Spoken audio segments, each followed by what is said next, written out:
Ladies and gentlemen, welcome to Man in America. I'm your host, Seth Holhouse.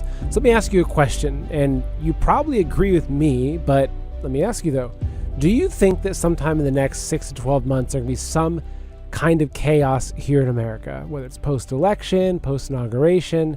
Me personally, I think there's a very good chance of it.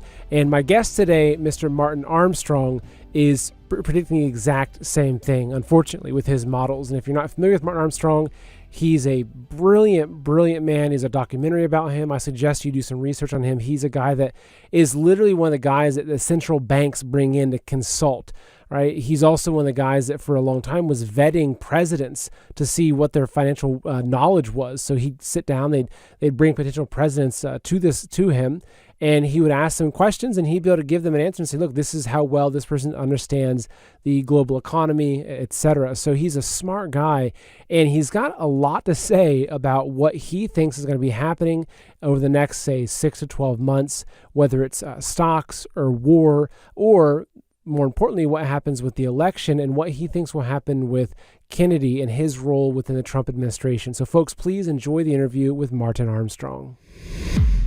Mr. Armstrong, it is such an honor to have you back on the show. Thank you very much for being here with us today. It's always great to see you. It's nice to hear an actual real voice these days. Yeah, few and far between. So there's a lot I want to talk about with you, and I'm always interested in seeing what your perspective is and also what your models represent. But one of the things I'm curious of is your perspective on what Kennedy coming into the Trump, campaign and coming into the Trump administration, what that means and how that might affect the election, but also how it might affect what happens if Trump is in the White House. So I'll let you kind of jump in wherever you want to on that. Well, as you know, I've been kind of lobbying RFK for a few months here on the side, talking to his people, etc. But my view is that Washington does not like RFK or Trump. Why? Dealing with them, and like I said, going back to when Ronald Reagan was elected, they were all upset, and I'm talking about the Republicans. And I said, what's the problem? And they said, oh, you just don't understand it. Explain it to me. And they said, oh, he's a governor. We're going to have to train him. So ever since then, I've seen, dealing with Washington and other governments, they don't like anybody from the outside. So you look at Trump comes to office, they stick in Pence. Biden, they stick in Camilla. They only want people from Washington because they know the game.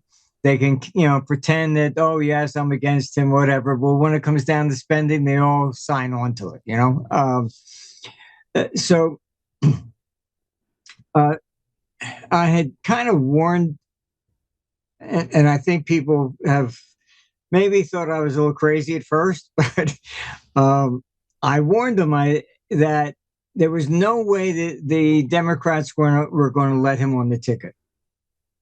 That I was told from the very beginning that Biden would not be the candidate, that he was just basically a placeholder. And if you recall, at the very beginning, he said there would be no debates. Right. Then all of a sudden there was a debate, and that was the Democrats effectively pulling that off to show the world that he was incompetent. All right. One of the hardline Democrats even said, well, now the world sees what we've seen for 2 years. All right. So they basically will eat their own. And if you look at it, CNN even bragged. They said this is the first time in history a debate is taking place before the two people were even nominated. It was a setup, all right? They kept RFK off the ticket. And I think the final straw was them kicking him off the ballot in New York. And so people were starting to say, "Oh, okay, fine. I guess you're right, huh?" I just know the game. All right. And when Trump was in 2016, they pulled the same schemes.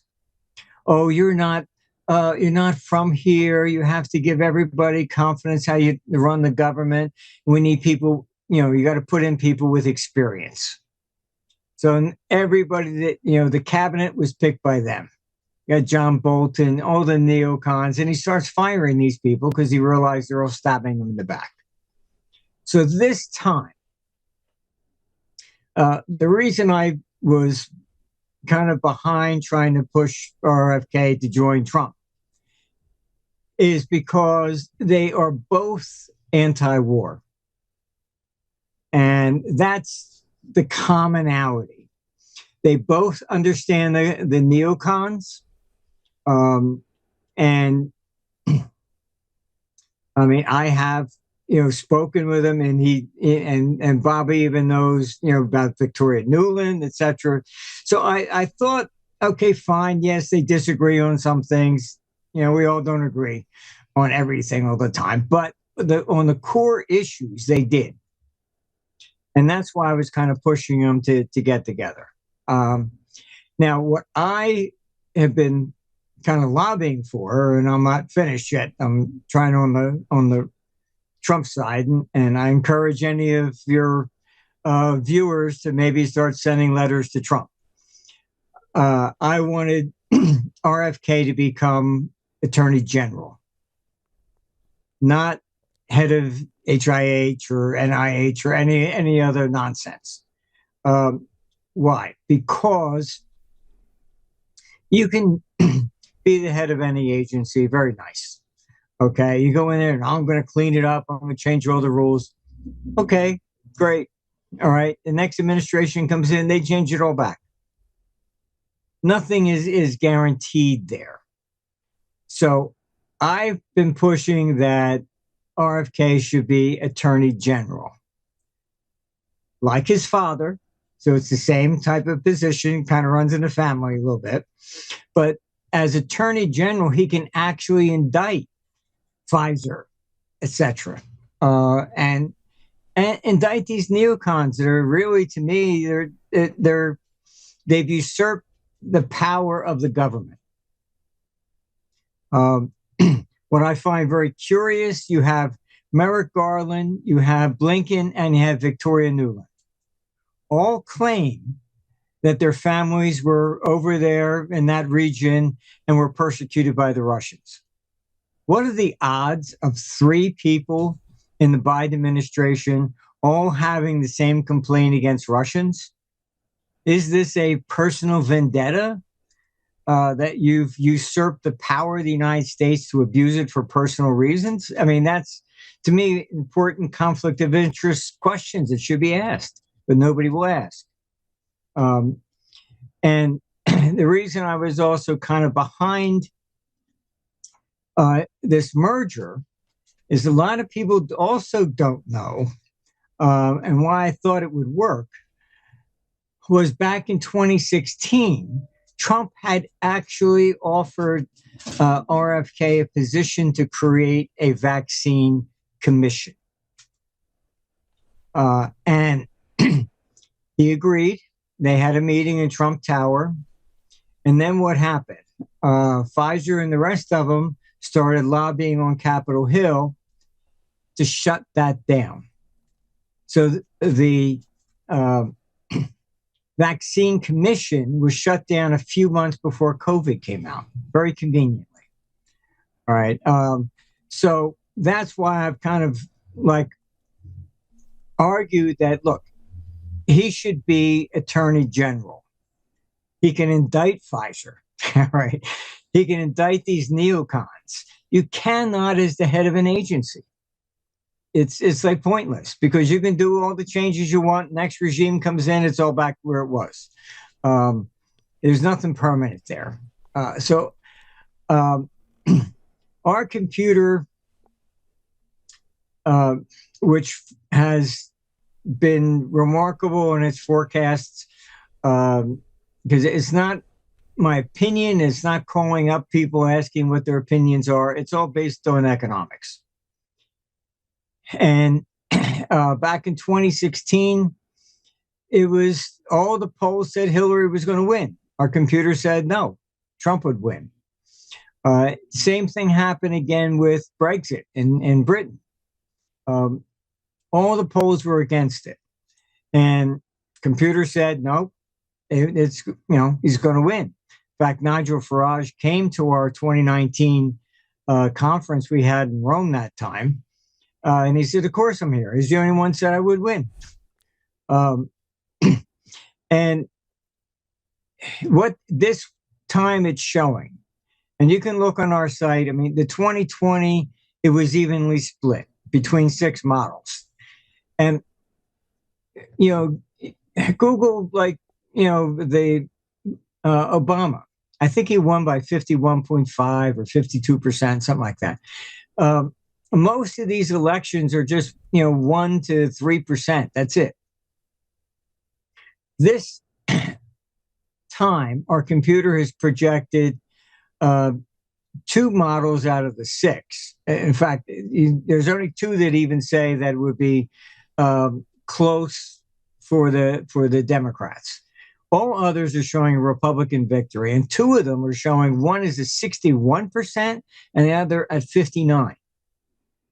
Now, in case you don't, most people don't know the history, but there's only 3 presidents ever reached 60%. That was FDR one time during the Great Depression, Johnson right after Kennedy was assassinated, which was probably a sympathy vote, and Richard Nixon when he stood up and said, "We're going to take you, I'm taking you out of Vietnam." That's it. Everybody else is like 51, 52, 53%. All right. So it's really the undecided people that make the decision.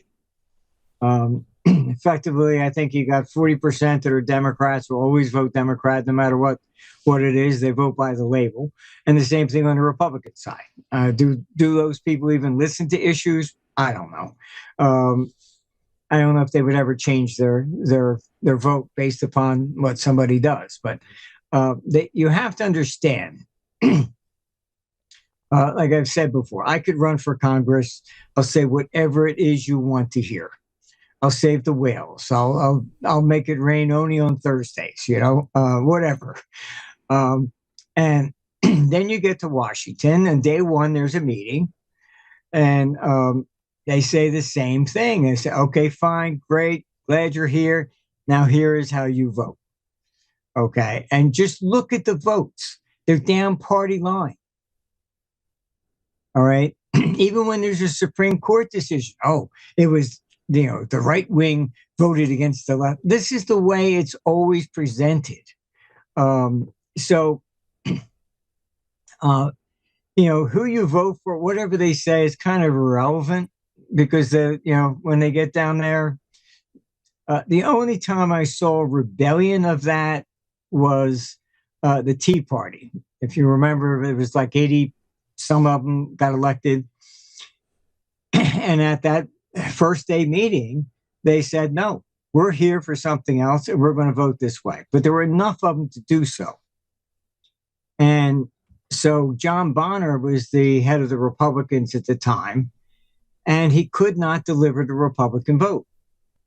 And they would not go. So what he started doing is he started punishing anybody, taking them off of any financial committee if they had any support for those people. This is how Washington really works. It is disgusting. It is corrupt right all the way down the line. All right. You can vote for me. I'll go to Congress. I'm not allowed to make a motion on the floor. All motions must come through a committee. If you're not a good boy, guess what? You don't get on a committee that you wanted. This is how they intimidate people to do whatever they need. So this is why, honestly, I think the winning ticket is RFK with Trump. I want to push him for AG because Trump could actually for the first time, trust him because he knows that he's also against the same thing. All right. I could run and say, oh, no, give me attorney general position. Yes, I'll do whatever you tell me to do. And then I do the opposite, and then you got to fire me. Big thing. I got to be approved by the Senate. It's a mess. All right. So you really don't want to put somebody in there that is questionable. And I think RFK, uh, look, he's passionate about the whole, health issues, but he's also passionate again about, the World War III, and he understands it. He understands. I did have a conversation with him. Gee, how would you, solve the Ukraine war? Very simple: cut off all the money. But so, I mean, he at least asked me those questions. You know what I mean? So I that's really why I was kind of behind that, and I think that if they get in, we have a shot at least postponing a lot of this stuff. And I would, if he would then indict some of these people, then maybe you've got a shot at shutting down these neocons.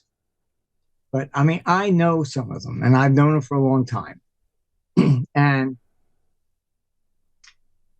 like I've said before, people ask me, "Gee, what is it with these people?" The only explanation I can offer is that I think when Khrushchev said, "We will bury you," they all got their backs up and no, we're going to take democracy and spread it to the world. And then when communism fell, I can tell you what they told Reagan when he wanted to go meet Gorbachev. They couldn't say he was a communist anymore. So then they said, oh, well, you can never trust a Russian. So it's turned from a political economic philosophy or religion that they had to now just racism. And so I think they're mad that they didn't get to shoot anybody and communism fell all by itself. They just spent their whole life hating Russians and they haven't stopped. And so looking at this, and it's very interesting. And if Kennedy was put in as an AG, right? And let's just look at, say, the big pharma, right? The pharmaceutical industrial complex, which we know has immense control and leverage over not just Washington, but the media, the medical systems, the medical colleges, the training of the doctors. I mean, it's almost like you're walking into some small town in Mexico. It's run by the cartels, and you realize that the bar, the library, the post office, they're all run by the cartels, right? That's kind of the depth of this control, as I've come to understand. So do you think that just him as the AG with Trump in the White House and whatever team is around them, that he would have the power to indict, say, Pfizer as an example, and how would he go about doing that, and what could the potential outcomes be? Well, look, it is a behemoth, that's for sure. But you got to at least be able to poke it once in a while. It's you take the scandal in Europe. That, I mean, there's pictures of the head of Pfizer hugging, Ursula, who's the head of Europe. She refused to release all her emails. She bought all these vaccines, enough for 3 times the population, never put it before Parliament. Nobody ever voted on it. She did it all and has refused to show anything. Why? All right. I mean, this is the level what you're talking about. Fauci, it just goes on and on and on. And I don't think you're going to cure it, but I think you got a good shot at least poking this whole thing. And then maybe, to me, the neocons have usurped power, and Pfizer and the rest of them are kind of more or less doing the same thing. And even the Wall Street Journal published an article. It's called The Revolving Door. And why are the bankers never prosecuted? They figured it out very purely. If you hire the people that are supposed to be investigating you, nobody's going to investigate you because they all want one of those big paying jobs. So the Wall Street Journal had put it up and they call it the revolving door. And there's been a number of articles talking about it, but nobody's done anything. All right. So they hire from the SEC. So the SEC doesn't prosecute anybody. I mean, this is the way they control government. And the same thing with at least RFK understands, how the drugs are approved. They're all paid for. The very studies are paid for by the people that are producing the drugs. I mean, as a fund manager, if I, the only way I could deal with all the regulations globally, being an international hedge fund manager, I wasn't allowed to invest in anything. Because if you had asked me, gee, what about IBM? And I had one share under all these different regulations, I would have to reveal everything I owned to you. And by me giving you advice on IBM, I might make $2. I mean, it was absurd. And the lawyer said, look, the only way to comply with all this, because we're on every continent, you can't have anything. And so, I mean, I'd like to see government have to comply with the same rules that I had to comply with. Then you would clean up government a little bit. But, there's so much that needs to be done on that area. And I think RFK at least understands that. He would bring in good people that others of like mind into the Justice Department. But the way they have been operating it, justice is spelt with two words, just us. That's it. Might sound the same, but it's two words. And so I think it's a first step in trying to get things under control. Will it be 100%? Nothing's ever 100%, but we got to try. And what about potential chaos? Because we've talked a lot about that and what you're seeing in civil unrest, and looking at kind of playing out the scenarios. Let's just say that Trump wins. I could see protests across the nation. I could see the activation of all these fifth column troops and the illegal immigrants that are, a lot of them military aged men. I could see that basically the plan would be that if they think Trump is going to win, that, okay, we'll hand him the keys to the castle and then burn it down the next day and blame it on him. But if Harris wins, I could see a lot of the same chaos happening. So what are you seeing as potential outcomes as we head into 2025? The computer basically says that the 2024 election may be the very last one we have. There are lawsuits being filed, and already, I mean, you've got, I think Ohio kicked up to 1 million people off the ballot that were not Americans. Texas is doing the same thing. If Camilla wins, you're going to have, I think this is going to the Supreme Court.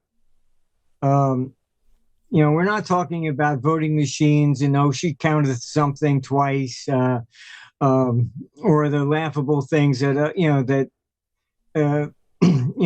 people putting stickers on tombstones. I voted Democrat, dead people have been voting in every election all along. I mean, I had published a news article from 1908. The grand jury was investigating in Chicago elections, and they concluded there has never been a fair election. Right? That was the grand jury conclusion. There's always cheating in every election, on both sides. All right, that's not the question. The question is, was the cheating enough to alter the outcome? And this time, by putting in millions and millions of illegal aliens, this is going to the Supreme Court. I mean, Trump wins, they're going to challenge it. If Trump loses, they're going to, the other side's going to challenge it. What's the outcome here? The computer's warning this may be the last one. And just look at what they've done on the Democratic side. I warned they would never allow another person on the ticket with Biden. Why? Because it was set up from the beginning. All right. He would step down and then hand it over. There were, at the time, there was two groups, you had Obama and the Clintons, Michelle and Hillary. But what happened was that the money was already being raised under Biden. She and Camilla was vice president, so going to be on the same ticket. So legally, they just kind of moved it from one to the other. They couldn't hand it to Hillary or to Michelle. They would have had to go out and start raising money themselves. But there was already, way too much in the pot for Camilla. So they basically, the word was that I heard, anybody that challenges Camilla, do it at your own peril. It would be, persona non grata and thrown out of the party. Now, this is the first time in history that you have a candidate from Democrat or Republican, doesn't matter. Nobody voted for. Think about that. This is a dictatorship that they are accusing Putin of. They picked the candidate. We have no say. All right. And they put her in. She has yet to do any kind of a press conference or anything. And the first one she's going to be doing won't be by herself. She's going to have this guy, her vice president alongside of her. What happened to the debates? She's incapable of running the government. And that's why they want her. It's just another placeholder from like Biden. And the neocons, my concern is, and the reason I said they were going to do this is that, look, they are so close to creating World War III. They have been able to seize the power of the United States, all the foreign policy. They're not elected. Do you really think they're going to just say, oh, sorry, I lost. Here it is. No, not going to happen. All right. So even go back to the Munich Security Conference. That was a setup. All right. That should be the role of the Secretary of State. They sent Camilla. Why? All right. They say, here's the card, read this. Oh, Ukraine should join NATO. That just overthrows, 4 or 5 different treaties. Blinken knows the treaty, so he can't say that. And she just stands up and says that. All right. And that sets the whole tone. So, I mean, it was clear, if you understand politics and the roles of different people, she had no business being there at the Munich conference. That's the Secretary of State that goes there, like Henry Kissinger used to do. You didn't see the president go or a vice president. That was Henry's role. So she's been groomed for this placeholder position. She'll say whatever they tell her to say, and she'll sign whatever they stick in front of her nose. They're too close to this power. Folks, we all see it. Everything's getting more expensive. We're paying 2, 3, 4 times what things cost just a few years ago. And we know they're lying. 3% inflation really Think about it. Why are they telling us to keep our hard-earned money in the banks and stock market while they're rushing to buy gold and silver? That's right. Governments and central banks around the world are dumping the dollar and scrambling to buy gold and silver right now. These are smart people. They see the signs just like you do. They know the crash is coming. The dollar has lost more than half its value in the last 5 years, and our national debt's increasing $1 trillion every 100 days. It can't go on like this. Even Bank of America's warning about a dollar collapse. And if they're right, it's only a matter of time before our savings, our IRAs, and our 401ks could be wiped out. Look, right now, it's still easy to buy gold and silver, but in the future, it may not be. Experts are saying that prices will keep surging, and UBS says that gold could even go up to $5,000 an ounce. Noble Gold's phones have been ringing off the hook because the folks who get it aren't wasting time. Now, I can't tell you what to do with your hard-earned money, but I can tell you that even if just some of your savings are in gold and silver, you can rest assured that money is safe. So call Noble Gold and protect your wealth today. It's better to be 6 months early than 1 day late. So call Noble Gold today at 626-654-1906 or visit goldwithseth.com and set up your free wealth consultation. The phone number and the websites are also in the show's description. And that's why I was kind of pushing RFK to join, because he's at least he understands that, and he's against war. All right. But these people will take us into war. They're trying now. There's another thing that they have done, which people don't, mainstream media will not even dare touch. But you can maybe do a little digging yourself, and you'll see up to 70% of the troops in Afghanistan and Iraq were not American troops. They're mercenaries. You hire Blackwater, they hire people, and they send them in. Okay?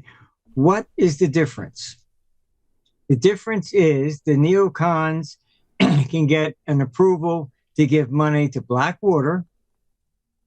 All right? And that's approved. They don't need a declaration of war. You're going to declare war and send U.S. troops in? Guess what? All right. Only Congress can authorize that. So they're able to, through this. Well, also, I imagine that the funding can also be circumvented, and they can tap into the military, like the black budget funding that, say, Catherine Austin Fitts has talked about. Hey, where's the missing trillions of dollars, right? So they can then use that to pay contractors, right, to overthrow governments. I mean, I've interviewed. Look, I mean, go back to 9/11. You had Rumsfeld testify before Congress. There, I think it was $6 trillion or something was missing from the Pentagon budget, and he swore, "Okay, fine, we're going to start an investigation to find it." Oh, the plane hit the very room where all the records were. Sorry about that. We can't do that now. I mean, look, the excuses are endless. It's like, the dog ate my homework, and so you've already have mercenaries participating in this Ukrainian move into Russia. My sources have said that even, Putin has lodged a complaint with the United States. Hey, what's going on here? Well, they're not our troops. Okay, they're all mercenaries. We tell them what to do, but it's like you hire somebody to kill your spouse. Well, I didn't do it. He did, I mean, this is really what's going on. And U.S. does have troops in Moldavia right now. They've got troops on every border. They've been building them up. And look, our danger here, I mean, I had a meeting in Berlin a few months ago, and we were talking about this, and I said, look, I think they're probably going to attempt to assassinate Trump. And they said, what? Oh, come on. I said, I'm telling you, I know what these people do. They did that, and they said, "How do you know?" I said, "Because it's just out of their playbook." And then when you say who is the assassin, pay attention. It's always they use their middle name, like JFO Lee Harvey Oswald. It's not Oswald. It's not Lee Oswald. It's Lee Harvey Oswald. I don't know. They just read it out of the same book. With this guy, they did the same thing. They used the middle name. Why? You had shooters there. Okay. Also, Trump was denied sniper protection for 2 years. This was the first time they showed up. Why? They see the guy on the roof. Oh, but we can't shoot until he shoots. All right. So he shoots. Oh, okay. He missed. Sorry about that. Then then the guy's always taken out. No trial. No investigation. Why'd you do this? Did somebody pay you? Whatever. None of those questions ever get asked. So my concern is this, that we're talking about these neocons are very close to getting World War III. And I just do not see them giving up so easily. They have two choices left, and that is either try to assassinate Trump again, maybe this time, he died of monkeypox or bird flu or something like that, or they start a war first before the election, which the drums are beating over there right now. This is why Ukraine suddenly went into Russia. We got all kinds of troops on each side. You've got Iran going in. Putin has been basically telling them to sit on their hands because he knows this is a baiting game. They desperately want him to attack anything in NATO, anything. And they can say, see, now he's invading Europe. And then we're full in. This is what they want to create. If Trump gets in and they can't stop him from getting in, then they have to create a war that he cannot get out of. Look, this is a real game right now. And these neocons, like I said, I know some of them. Bill Kristol's father started the movement. I know Bill. He even spoke at one of our conferences back in the 90s. And they switched sides. He's over there advising Democrats now. Why? Because they flip back and forth. They're like cross-dressers. Whoever's going to do war, okay, I'm with you. He had a magazine he started.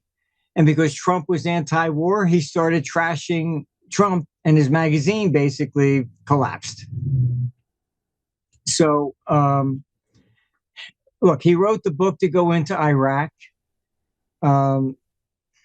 And he, I even argued with him back then. It was like, his view was if you take out Saddam Hussein, you take out Assad of Syria, and you take out Gaddafi, we'll bring peace to the Middle East. I said, that's not going to happen. All right.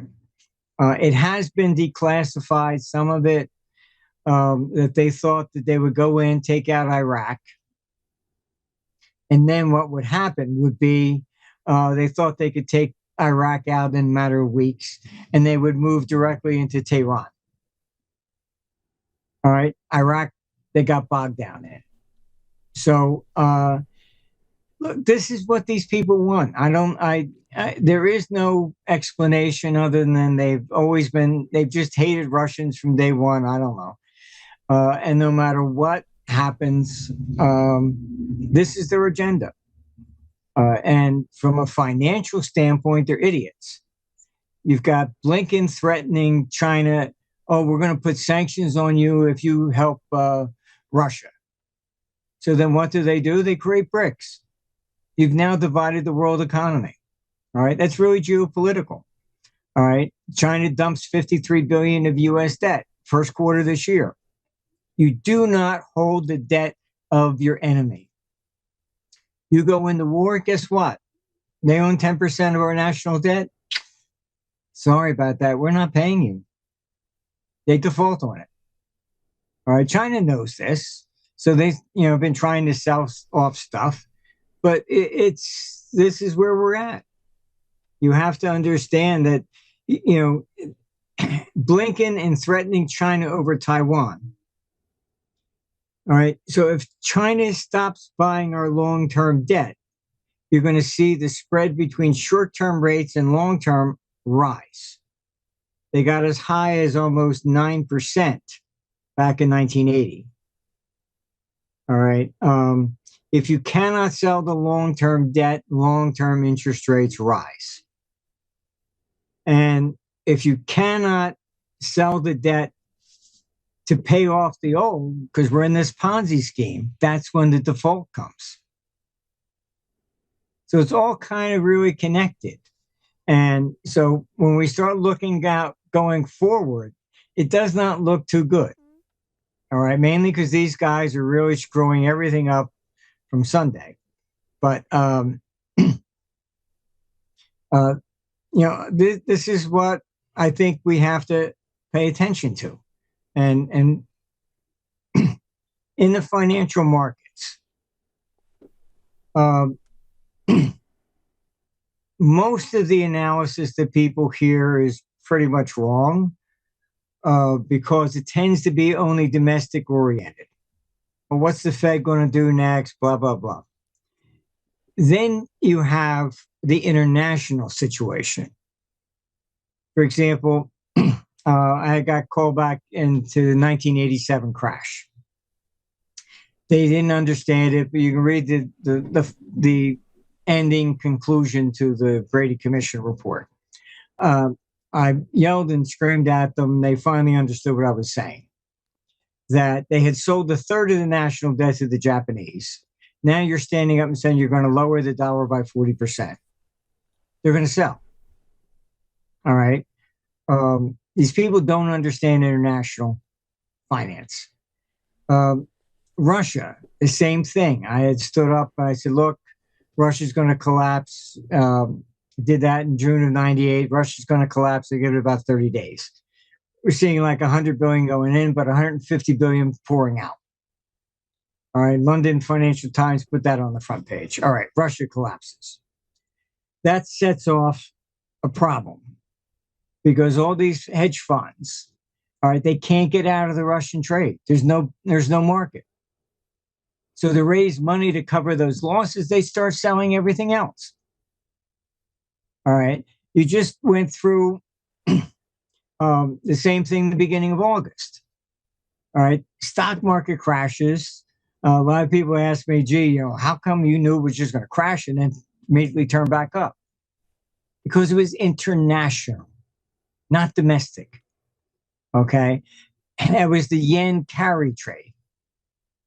So what happens is then as the yen starts going up, the Japanese investors losing money over here, he starts selling assets here and taking the money home.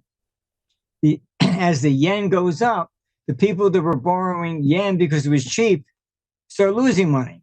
So then they start trying to get out of that trade. So you have this crazy market. Japanese market falls 20%. The yen carry trades being over U.S. market goes down. People are, oh, what's going on? What's going on? And you have people running, oh, the Fed should come in with immediate emergency interest rate cut.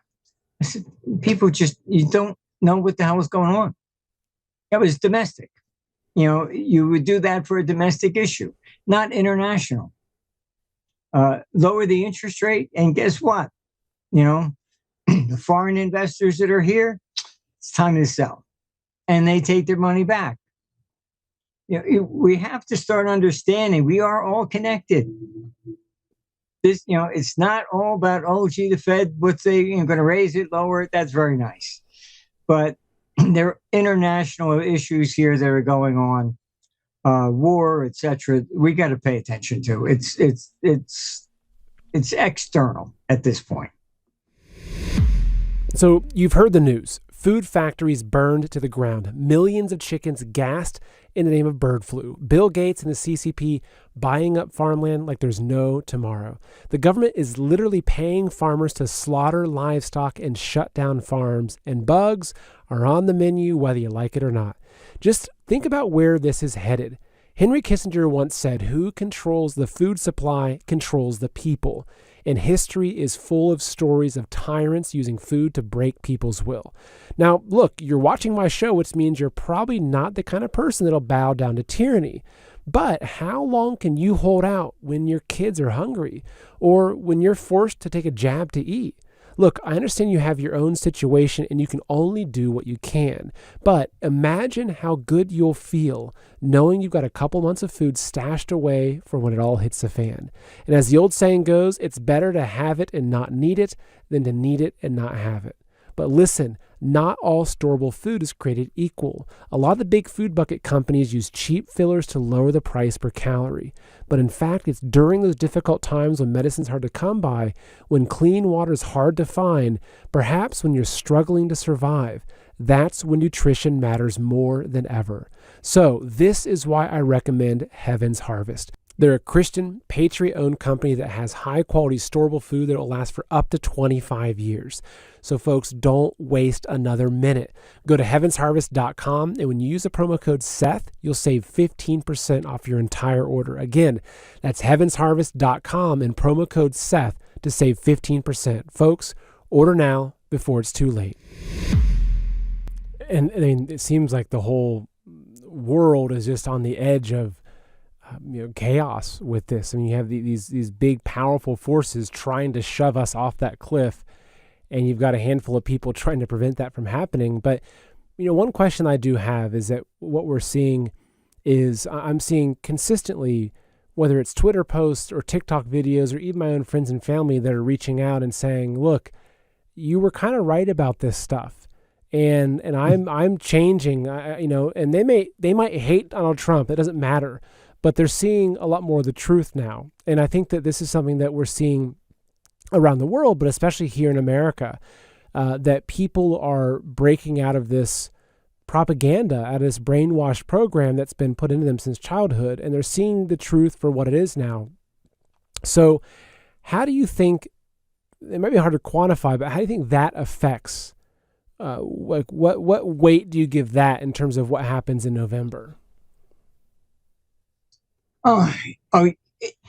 Again, if you step back and look at this globally, you see the trend easier.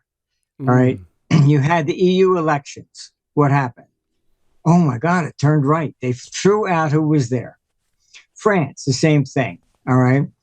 You go to UK, look what happened. All right. Even if you look over in Bangladesh, the Iron Lady was forced to flee the country. What's happening? 60% of the world went to politics, to elections this year. The trend is throw out whoever is there. All right. It's not left. It's not right. It's basically the world is screwed up, as you say. People are starting to respond. That's what our computer picks up. Okay. People will vote based upon what they're experiencing, not the propaganda. Look, Hillary raised 40 times more money than Trump did in 2016. Didn't work. All right. It's, I mean, we had, 3 girls who were in the 20s back then in our office. I didn't tell them what to vote for or something. And they were all against Hillary. And I said, why? What happened? And they said, she wants to, draft us. And I just joked. I said, well, maybe you look cute in army boots, But that was the way they looked at it. They were calling her a female Nazi, or she's from the 60s and anything a man does, we can do. But it was a different era. But she was judging women like by her standard from back then. And the younger generation don't see it that way. I think COVID was the watershed event. Because in Europe, I don't know anybody. I've been, I know a lot of people in Germany, Austria, they are vehemently against it. There was a big lawsuit in Switzerland against the government for violating their freedom of speech, etc., and all over COVID. And the Supreme Court dismissed it. So you don't have standing. I said, look, this is Thrasymachus, and he said it 2,500 years ago. Justice is only the self-interest of those in power. That's it. When there is no rule of law, and that's where we're at, looking at what they've done to Trump, etc. When there is no rule of law, the country cannot stand. It cannot.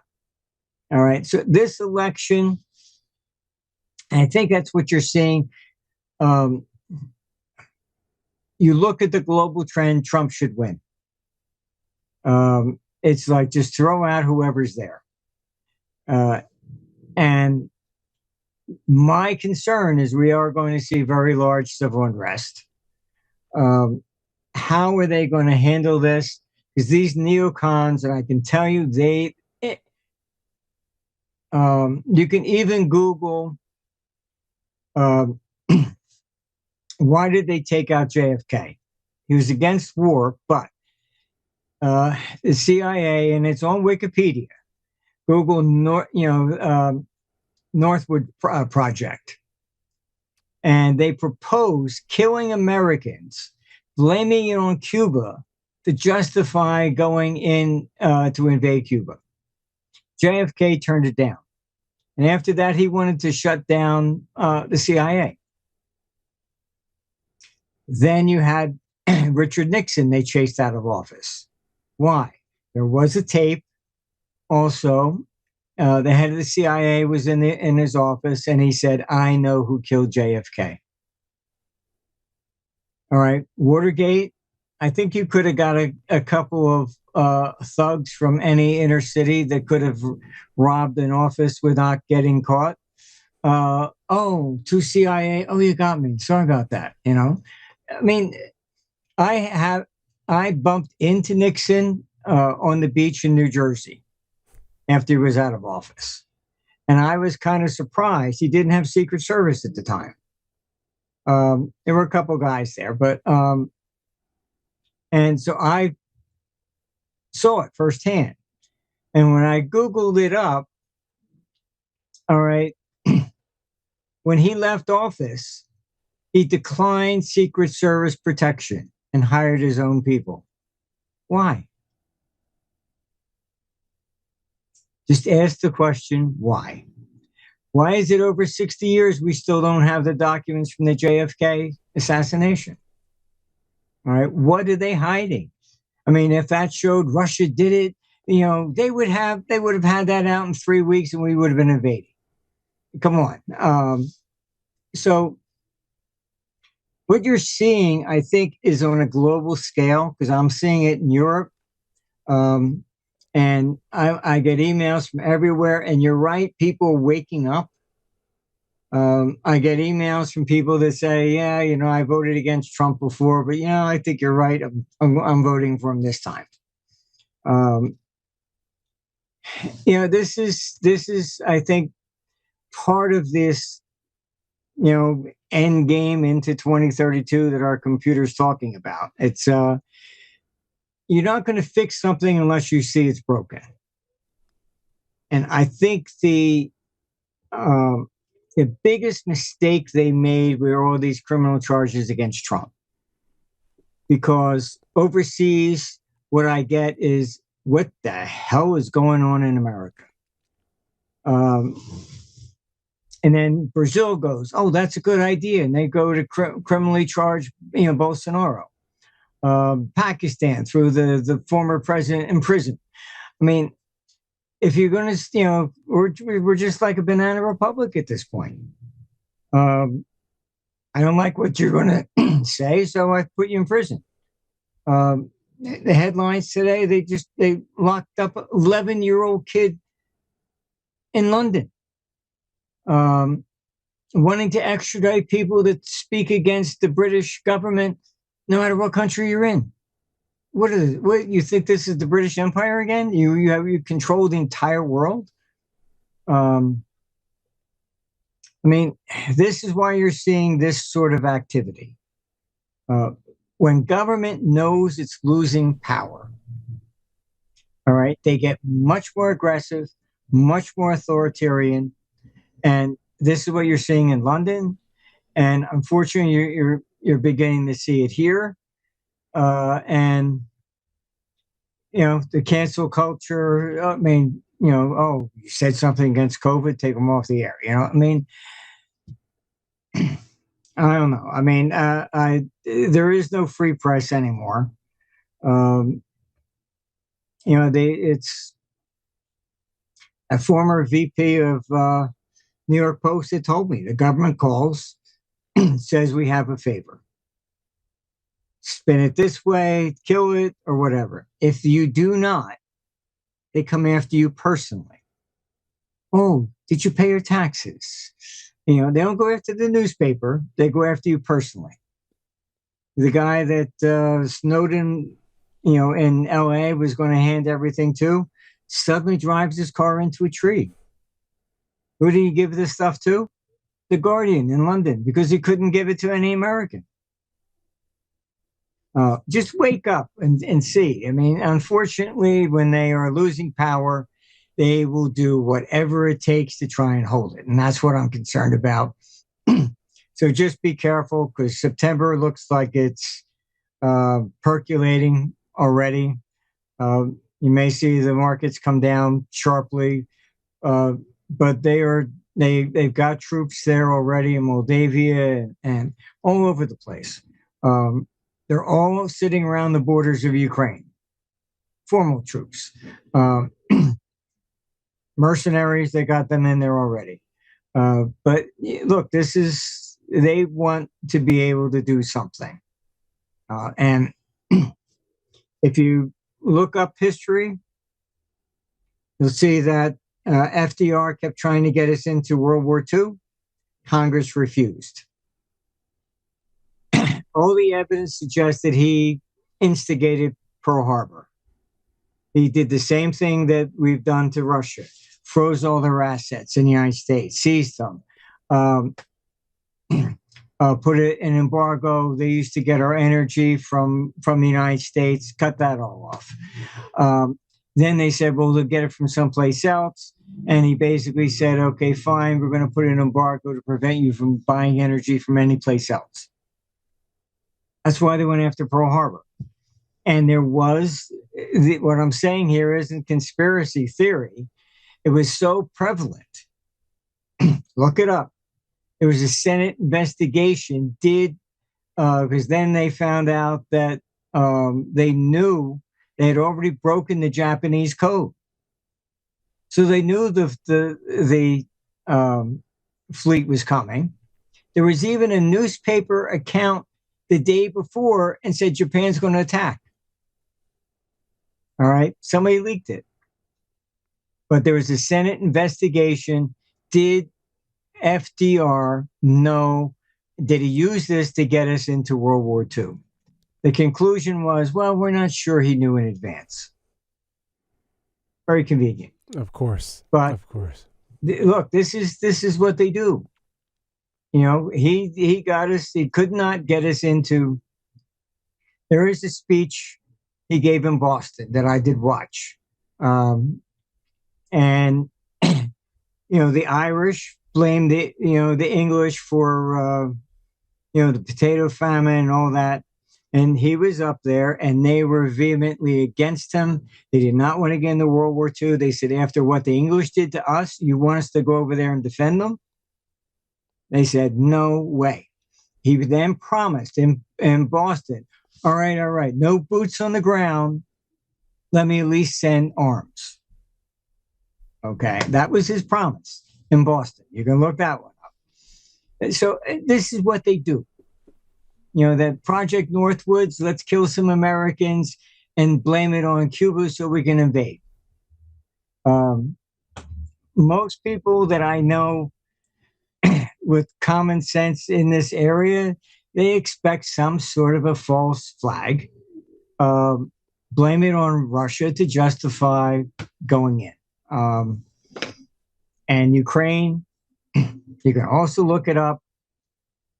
What Putin said in that Tucker interview was true. There was a peace deal. He pulled all his tanks away from Kiev.